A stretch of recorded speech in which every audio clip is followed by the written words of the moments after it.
Travolting presents Bobbin for Robin.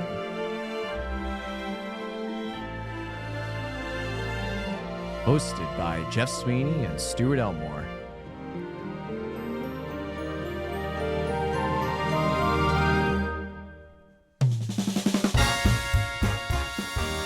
Recapping the Thespian era.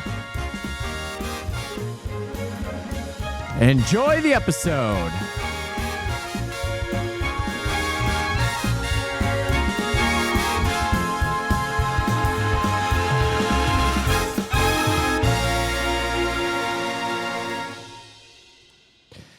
I can't believe it's over. I know. It feels like it had just begun. Yeah. Not the show, but kind of the run of good movies. Yeah. I mean, we still got AI. No, we still have some. we have some good movies. Yeah. We have, AI and Insomnia, Happy Feet 2. Yeah. There's a lot of interesting stuff to discuss, but we're out of kind of the decade of Robin Williams. Yeah. I would say from 1990 to 2000, which is more or less the period we just covered. Yeah. The next two movies are still 99. Plus or minus 1 or 2 years, give or take. It's like the decade of Robin. Yeah. From Dead Poets Society on to Good Will Hunting and What Dreams May Come is kind of like the period of rule that he has over pop culture. Yeah. I mean, just the level of control that Robin has over all facets of his capital. Yeah. Being the family man blockbuster role and also the comedy and also the serious dramatic role. Yes. Just the bangers and all the ones. Even the movies that we didn't really like in this period, there was still undeniably Robin is the impetus for them getting made. Yeah. A thing that we're going to just start quickly losing. Yeah. We have a few more years of it. They're just flops. And then it kind of gets to Robin is popping up in other people's movies. Yes. Or he is starring in a movie that he is not directly he's not the lead. Involved in creating. Yeah. And pushing to the forefront. Getting Robin on is not the green light. It's the bonus. Yes. This is the period of getting Robin in your movie gets it greenlit. Yes. Like Jumanji or Jack or a bunch of other movies that we can cover that are because you've gotten Robin in this movie, we will not make it. Yeah. I will say this is an era where Robin manages, for the most part, to maintain his integrity as an artist. Yeah.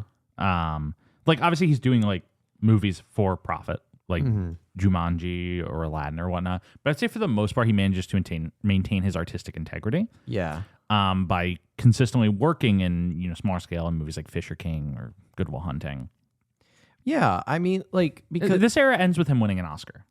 This era ends with him winning an Oscar, and there's been a few people pointed out why are you making this the act break of Robin Williams? Why is it happening after What Dreams May Come before Patch Adams? Well, and we're gonna get a lot of this in the Patch Adams episode. So Spark Notes version is as I'm reading the biography and also just looking at his career, it's the level of which Robin's prestigious acclaim capital, the rate of which that descends is critical in its speed the moment Patch Adams comes out. It just wouldn't feel right to start to cover this whole era with Patch Adams being the last one, because that is, and along with the movies that come after right away, the movie that starts to torpedo his prestigious capital. Yeah, Patch Adams, which we'll talk about, in spite of getting him a Golden Globe nomination, is kind of mocked. It's very mocked. It's and it's a box office success, but you can really just see Robin has exceeded his reach. The schmaltz is too much at this point. Mm-hmm. He's playing too many quirky doctors. Yeah, too many quirky doctors. And then you follow that up with Jacob the Liar and Bicentennial Man. And it's game over. Yeah. And all this to say, we're talking about this period of high success for Robin. Yeah. And we'll get into all of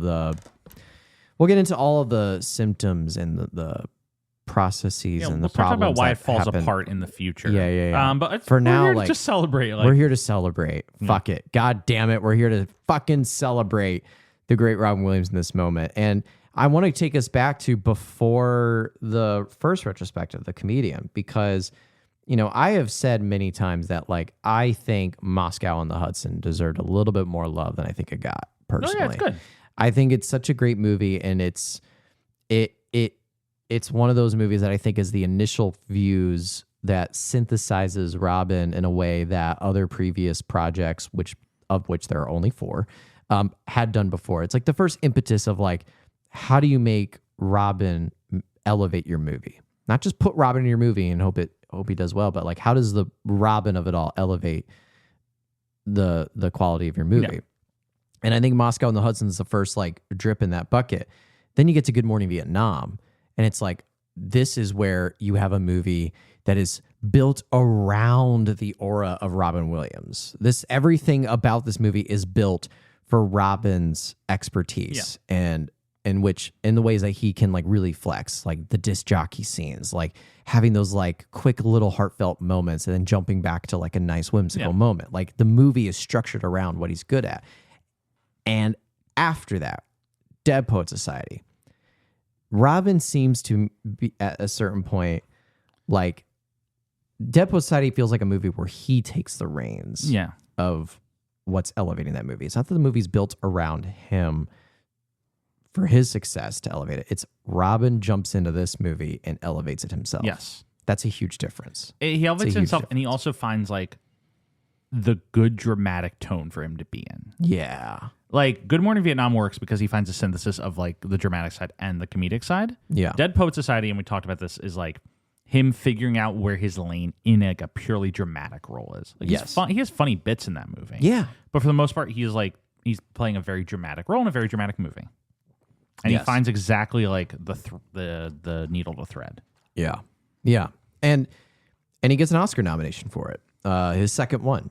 And we get a few movies in between: Cadillac Man, Awakenings. I almost didn't even talk about Awakenings. Pretty good. Pretty great. That's another movie where it's like he's right next to he's holding his own against Robert De Niro. He's holding his own against Robert De Niro, who Robert De Niro, like, does a really good, you know, he does a really good a lot of things. But, like, from my perspective, it's like, I think of Robert De Niro, I think of Goodfellas, I think of The Irishman, I think of a lot of these mobster movies. And seeing Robert De Niro tackle this role, I'm like, oh, that's a really big risk, but he's, like, going for it, and he's, like, serving. He's doing a good job at it.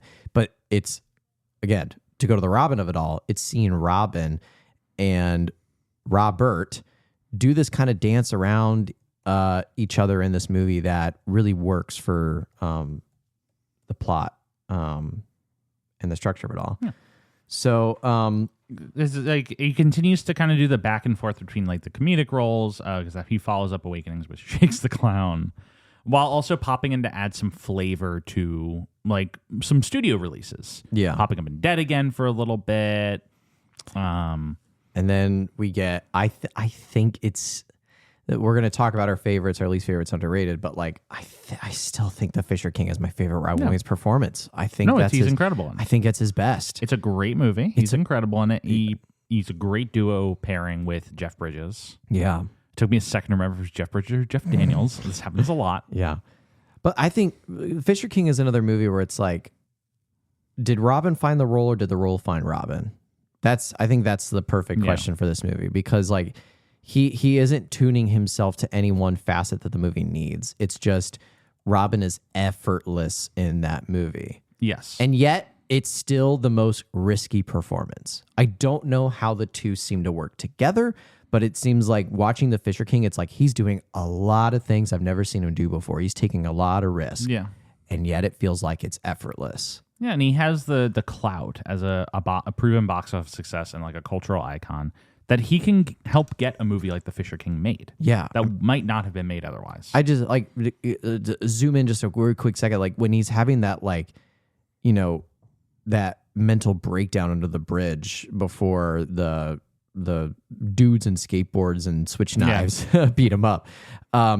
that look on his face that he has of the bright light shining in his face. Like that frame of Robin just like looking up at that, like seared into my brain.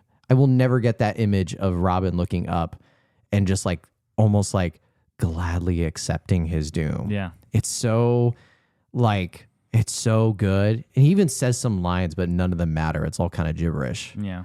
Like, I think he says thank you or something, but he could have said like, murmur. He goes, wah! He goes, where? But like, no matter what, it's just his presence there is so like, so heartbreaking. So Fisher King, super good. And then we get Hook. Yes. Very divisive movie.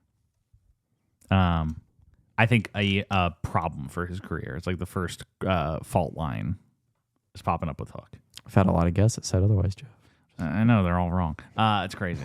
I'm just saying. I asked them all when's the last time they watched Hook. I think Hook is a great movie. I said it on the Hook episode that I looked into all the blowback that it was getting, and I was like, maybe I haven't seen this movie in a while. Maybe I just need to watch it again, and it'll reveal it to me. And I did. And I was like, if a movie works for you, and I have a lot of respect for that. The needle drop never came for me. It never did. I still loved it, and I still loved Robin. Now, to just put all that fluff aside, though, to kind of narrow down on what your main criticism are, it's like this is the first crack of like Robin playing a kid. Yes, the adult in he is being held back. The man in a kid in a man's body sort of trope, and I do agree with that. I do agree that while I don't think it's a problem in this movie, it is the first step of a trend that will become a problem. And I don't bemoan him taking that movie. Like Robin Williams plays adult Peter Pan in a Steven Spielberg movie does seem like an easy layup. Like I'm not going to dispute the like. I totally understand why you would say. And I think it serves him pretty well. We disagree, but I think like regardless, we agree that like he did a good thing taking that movie. I think he made it made sense for him to do it. Yeah, I do think overall it was a mistake on his end. Hook more like sook. Hook me in and but me he in follows forever. it up immediately with A Wish for Wings That Work, which we're not going to talk about anymore, and then does Ferngully. And then there's Ferngully.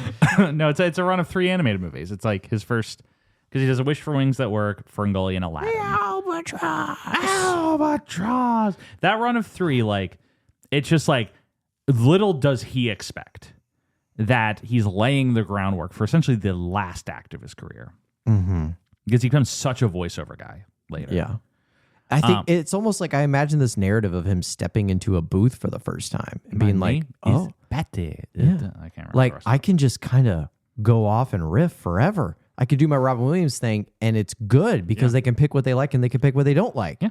Because off of his like success as a voiceover artist over those 3 movies, like Disney does the Timekeeper show with him. And then he is in he's in 2 Happy Feet movies. He's in Robots. Mm-hmm. Like, and that's only a few movies, but like his voiceover persona just becomes like kind of his lifeline at the end of his career. Yeah. Like those movies are like the layup successes. Like he can still come in, do a funny voice in a kid's movie, be the selling point. Like he is the selling point of Happy Feet. He is the selling point of Robots. That capital never goes away. That capital never goes away. So it's like, it's interesting that he lays the groundwork here, and he doesn't really seem interested in going back to it until his career starts faltering a decade later. Yeah, you realize that the prestige capital is quickly declining. Yes. And so what do you still have? Well, people still love Aladdin. Yeah. People still love the Genie. People still love me in kids' and movies. you can still do that very easily and quickly. Yeah, and make a good amount of money. Yes, make good bank. But all that to say, and he has a skyrocket with Aladdin. That's what gets him on the blockbuster map. Yeah, I mean, the like, thing that's funny is like ultimately, like, I'm looking up Robin Williams' obituary because, like, it's like the role that he's like listed. I'm like, what's the obituary? It's something that Cole brings up a lot on Above the Title, his podcast. Like, what's the obituary? What's the movie that gets listed like when you are the star of this thing? Mm-hmm. So I'm looking at Robin Williams in The Guardian, and it is Good Morning Vietnam. Is what they list. Interesting. For the New York Times, it's Oscar-winning comedian. Interesting.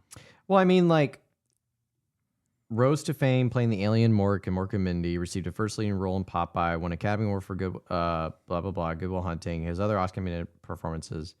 Yeah, it's interesting. He seems to have, like, not to jump ahead, but like for his obituary, it does seem like he mainly just like was cited as a comedian more so than anything else. But like the thing is, like, right after Robin's death, it was so much more of a loss of like that presence on the earth rather than like a great actor who had some good roles. Yeah. I think that's what people mourned the most about Robin passing away is like we had this cloud of joy called Robin Williams and that cloud went away. And it was more so like you got like this, it's like all of like the emotional like YouTube clips that came out after he died of like all the voiceovers and the sappy cut sequences. Yeah. They all feature all of his like very sentimental, Yes. bright, sunshiny, happy stuff. Like we don't really ever get a cut of the genie. Yeah. But because it's like, again, it's that smile, it's that laugh, it's that like it's the quip, it's like the hug or the gesture, like it's all of those little pieces that I think like when Robbins passed away that people were like, oh, that's no longer there anymore. Like, and we might have even taken it for granted towards the end of his life that we weren't as appreciative as it was as we are now. It does very much frequently feel like when these like Hollywood legends pass away that like we were very unappreciative near the end of their life of like the work that they had given us. Yeah. Like I think a lot about like David Lynch passed away this January. Mm-hmm. And obviously everyone had been very appreciative of what he had given us, but he like couldn't get funding for his last movie he was trying to make. He was trying to make an anime movie called The Snoots. And like he couldn't get funding for it. Netflix said no. And like then he died. And it's like we celebrate these people when they pass, but it's like near the end of their life, like they're struggling to get things made. They're living very comfortable lives. I'm not going to say they aren't. Like they're very wealthy. But like we maybe should just like consider the living legends and, you know, throw them a bone. Like it's great that Spielberg and Scorsese and all these guys are in their 80s now and like can still get movies made. But there's a lot of guys out there who are still, you know, trying to keep their work going. I agree. Not to drive us away from this. So Yeah. But then I think it's like Aladdin is like the rocket ship that takes us to the moon with Robin, because after that it's like Doubtfire, couple movies. I mean, we get Being Human, which is like Being Human is like nothing. Last week we talked about What Dreams May Come. Yeah. And Being Human seems like the first like prelude to this sort Robin of like trying to be taken. I don't say trying to be taken seriously, but like trying to like reach a higher brow. It seems like it's like when Intellectualism. Robin tries to be taken more seriously is when he's not taken seriously. It's the movies where he doesn't try to be taken seriously that we do take him seriously. Like Good Will Hunting doesn't feel like he's trying to be a serious actor. No, yeah. He's just giving a performance. He's just giving a good performance. But it's movies like Being Human and What Dreams May Come where it's like, I can feel you trying to win my respect and you don't need to. I just respect you as an actor. You don't need to, you know, put this much effort into it. And it's by the exercise of putting this much effort that actually hurts the respect level that I have. Yeah. That's good. I'm going to pin mark that for later. That's good for down the line. In Search of Dr. Seuss, 9 months. To Wong Fu, Thanks for Everything, Julie Newmar. What a lovely movie we covered. Lovely little movie. That's like that. We always talk about like the movies that we would have never seen had it not been for this podcast. And I think in that category, that goes to this in this era. To Wong Fu, Thanks for Everything, Julie Newmar is a movie that I would have never watched if it wasn't for the podcast. And boy, am I glad I did. There was 2 retrospective screenings of the movie recently in Chicago, which was really cool. Nice. They showed it at the Music Box and they showed it at an AMC of all places. That's great. Which is cool. Yeah. I was not able to make either because we were working. Yeah. But like that and the Birdcage is him using his clout and like kind of passing on to a you know minority group and like trying to get that attention paid to like LGBTQ films. Yeah, without overshadowing it. Yeah, without overshadowing. Like, obviously he's in Walkthrough very briefly. He goes uncredited. And then in The Birdcage, obviously he's the lead, but still like... But he's not the flamboyant, like, gay. Yeah. Which is kind of... I feel like that's like his way of being like... It's weirdly a very respectable performance. Yeah. In a way that he's not like timid. He's playing stereotypes still.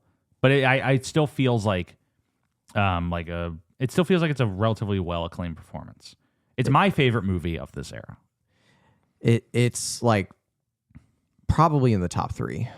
I mean, The Fisher King will always be a number 1 performance, and The Birdcage is probably second place. Yeah, just because like he's not doing a bit, he's not doing like a character. Yeah, he's just doing a good role.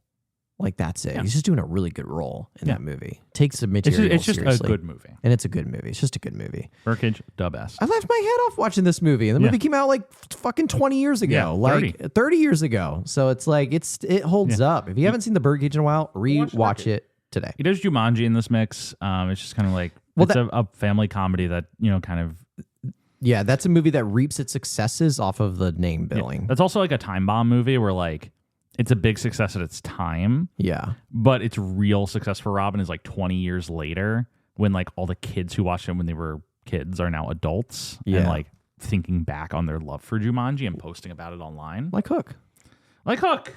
Well, Hook less so as not much of a time bomb movie. Jumanji ends up getting like 2 fucking sequels. There's a third one coming out next year. I think it's hitting the same button for me with Jumanji, where it's like Jumanji, I see the flaws in it, but I still like the charm that Robin portrays to it. But Jumanji made a boatload of money, if I'm not right. Yeah, Jumanji made a shit ton of money, and the movie's like got a lot of flaws. But that is just because like it's Robin Williams, which leads, and it doesn't hurt his credibility. If anything, it's just a testament to how much credit he has as like a blockbuster actor.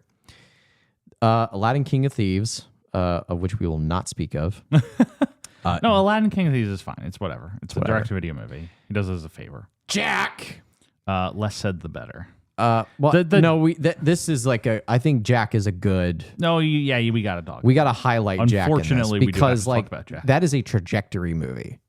That is a movie of like, along with Dead Poet Society, Aladdin, Birdcage. Like these are trajectory movies, and Jack is an unfortunate trajectory movie. Yes. Why is it an unfortunate trajectory movie? Because he's once again playing a kid. Yes. And even more than that, it's just a disaster of a movie. Yes. This is where like... It like turns him into a laughingstock. Yeah. In a way that he is able to recover from. Jack is what would happen if Hook was a bad movie. Which it is. Jack makes him a laughingstock in a way that he is able to recover from because he... mostly because of Good Will Hunting so quickly after. Yeah. But then after Good Will Hunting, when he becomes a laughingstock again, there is no recovery movie. Right. That's teed up right away. Because like the run of Jack, small role in Secret Agent, small role in Hamlet, and then Father's Day and Flubber is like kind of a like like you're cooked type run. The train got a little too fast, and now we're starting to get off the tracks here. He's very lucky and smart to have Good Will Hunting right after that to like quickly regain all of his credibility. Yeah, it's like and win him that Oscar. The train is getting a little shaky, and then Good Will Hunting. You're back on good tracks. You're back on good tracks. And then there's like a dastardly villain laying a damsel and a pile of TNT on the track. I love this Western metaphor that you and I both went with on this one. Yeah, because like, Jack, monumental trajectory movie that really tarnished. That is a movie that where, as we said, Jumanji made a lot of money, but has a lot of flaws. Didn't really hurt his career. Jack is a movie that like, that really hurt him in his credibility. Mm-hmm. Secret Agent, meh. Hamlet, meh. Hamlet's almost like a case study in its own right, because it's like, that's a movie like you add Robin in one scene and he's bad. Yeah, he's bad. He's not good in that. It's like, really? Like, you can't come in a one scene and just do something other than the whole like, like, you know what I mean? Like, it's just, he's doing the Robin thing in that two scenes he's in. I'm like, I don't like this, bud. Like, this doesn't feel good. Father's Day, the biggest sin of this era because it's like the one chance you get with Billy Crystal and Robin Williams in a movie together. Yeah. It just fucking washes down the drain Yeah. with my hopes and dreams. Because it's what everybody wanted. Everybody wanted a Robin Williams, Billy Crystal buddy Yeah, there's comedy. like the fucking monkey paw finger curls. And it just like it was horrible. Deconstructing Harry, Robin has like Robin's use in that movie is good. And we said like Robin's good in his small role in that movie, but he's aided by the good use of him. Does that make sense? Mm-hmm. Like he doesn't have a good use in Hamlet, but he could have done something interesting, but he doesn't, so it's bad. And Deconstructing Harry, he has a good use, so there's not much he needs to do extra. Mm-hmm. I think that's my best way to like categorize like Deconstructing Harry. Yeah. I mean, he's literally out of focus for the whole movie. Literally. Which is Flubber. I'm sorry to say, still a good bit. Yeah. What am I gonna say about Flubber? I'm sick of saying Flubber. I'm sick of saying the word Flubber. Hasn't everybody made a flubber in their life? When did I say that? That was the tagline. I cannot remember why I said that.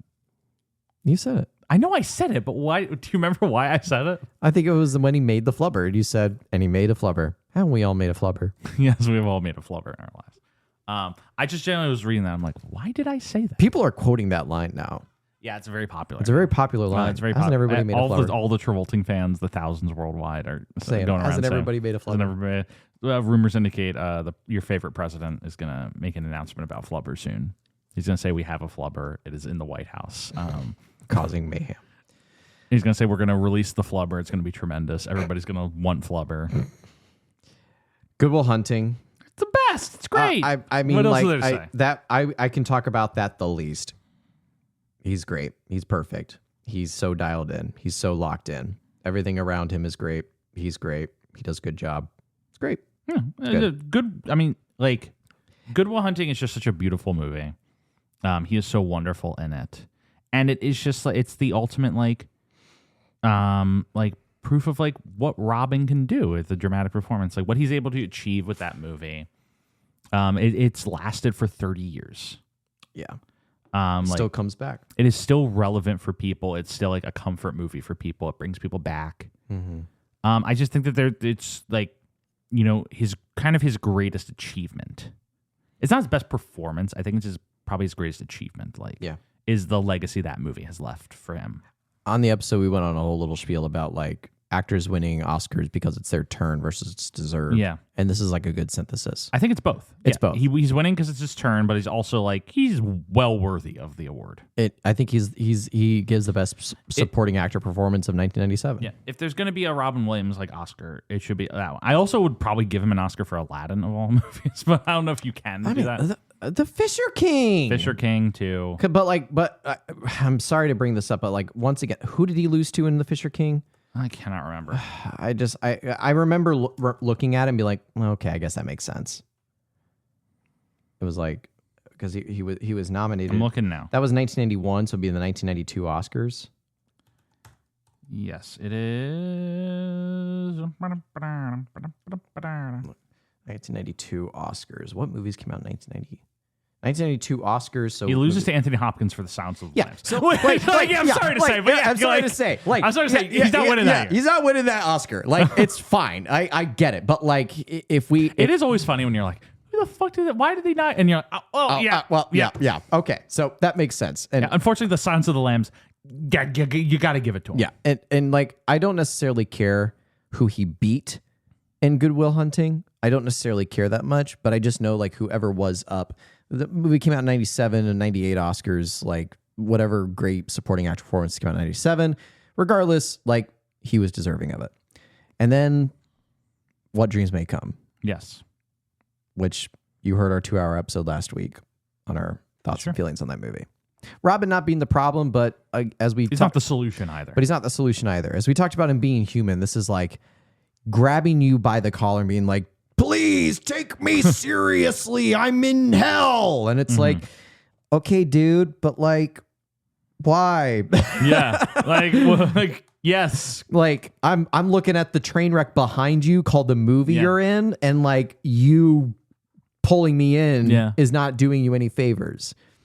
And it's not going to do you any favors in Insomnia. It's not going to do you any favors in Patch Adams and Jacob the Liar and Bicentennial Man, 1 Hour Photo. Like all these movies where you may not even be the problem in those movies. Newsflash. Some of those movies he is the problem. But just by the sheer thing of like, please take me seriously. And like the movie behind you is not working to your benefit. Like, I'm sorry, but like there's only so much you can do. Okay. Yeah. Robert Downey Jr. could not make the Shaggy Dog a good movie. Okay. And nor did he have any intention on making it a good movie, as we've seen by his performance, as we talked about. But yeah, that's his run. It's a fantastic run. I've already said, I mean, these retrospectives are always really short episodes, as you know, as we mentioned many times, but like favorite, least favorite, underrated. The Fisher King is my favorite. The least favorite, probably Father's Day.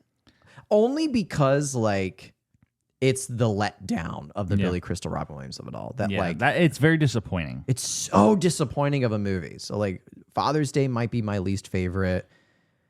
I mean, Father's Day is probably the worst one. Jack is also bad, but like at least there's like something there. At least you can spend the movie laughing at the fact that Bill Cosby's in the role that he's in. Being Human also pretty bad. Being Human's like a snoozer of a movie. I couldn't pay attention to anything. But I mean, my favorite of this era is The Birdcage. Birdcage is great. Yeah. It's a movie I think about a lot. Respectable. Underrated. The worst movie, probably Father's Day, Being Human, everything.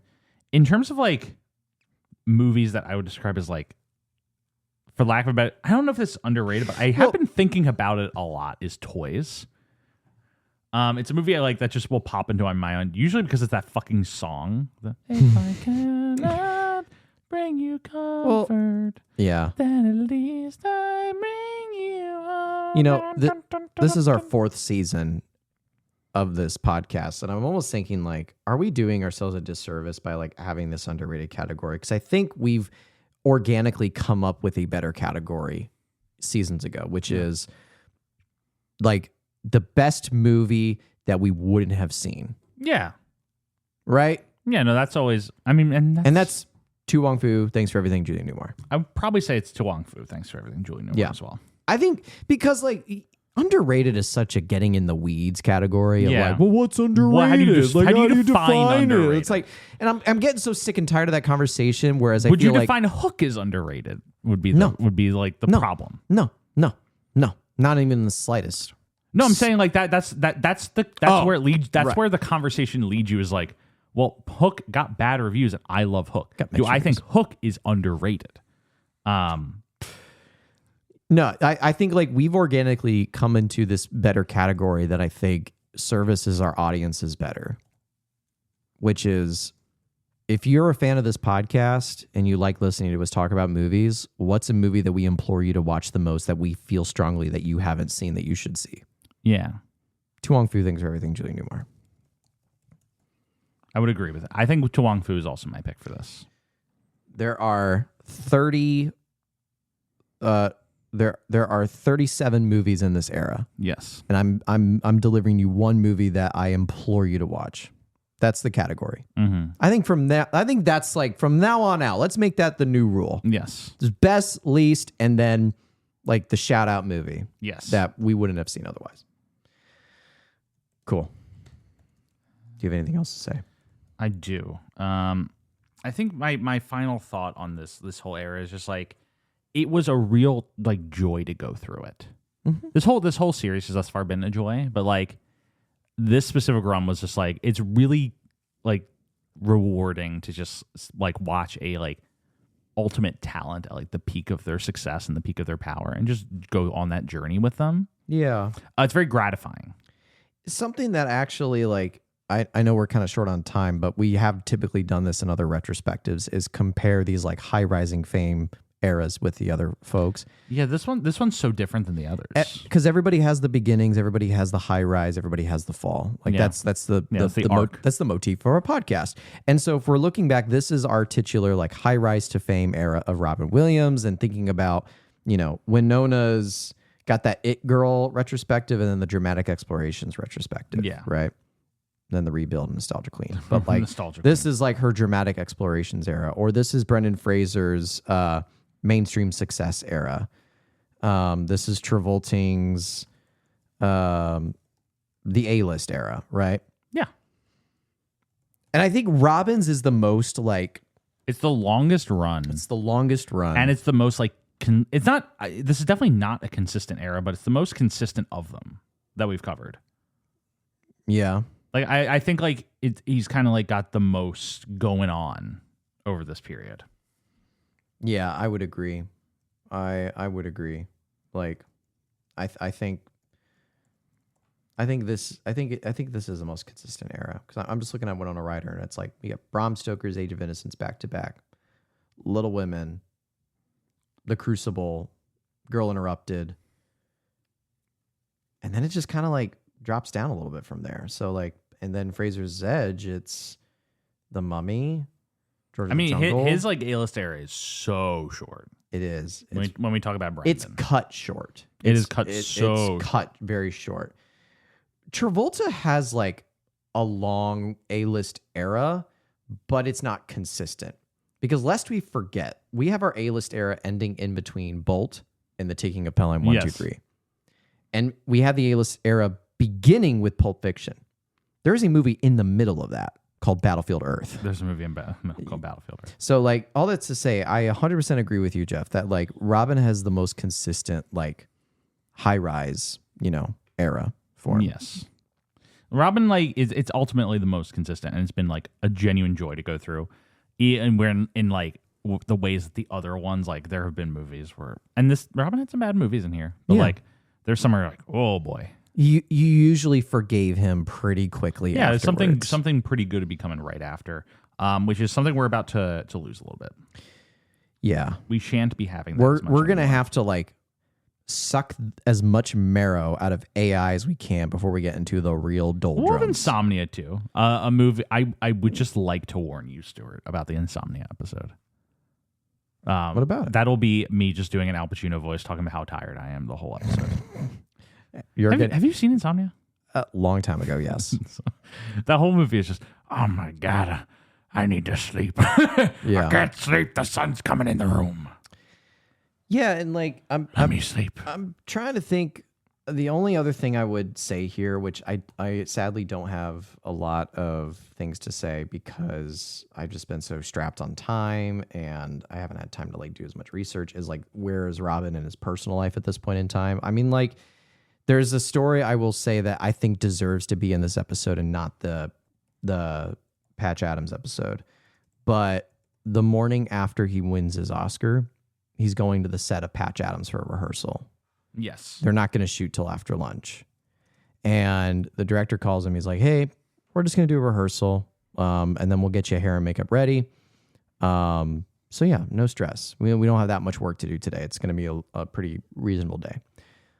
Robin shows up to set, and all the crew, extras, other cast, the producers that are all there give him a standing ovation as he walks in after just winning his Oscar. Yeah, it's very cool. It's the last like 2 lines in like the Supernova chapter of the book, which it's so like, but it's also daunting because it's like, and this is like another one of like Robin's like, you know, core memory moments of like feeling like he's on top of the world, but it's only going to go downhill with Patch Adams. Like that's how the chapter ends. Yeah, it's all going to go down. And it's like with Patch Adams. And it's like, oh my God. A crazy thing to say. A crazy thing to say.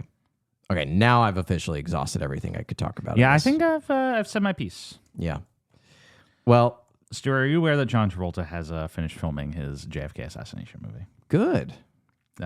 You know, I used to be so like, why are we still covering this guy? But now it's like, I'm hitting this moment of him, but it's like, I just want to see what fucking dumb shit he It's does. coming down the pike. Don't quote me on this, guys, because next week when we cover Patch Adams, sure, I'll switch my tune and be like, why are we covering Travolta?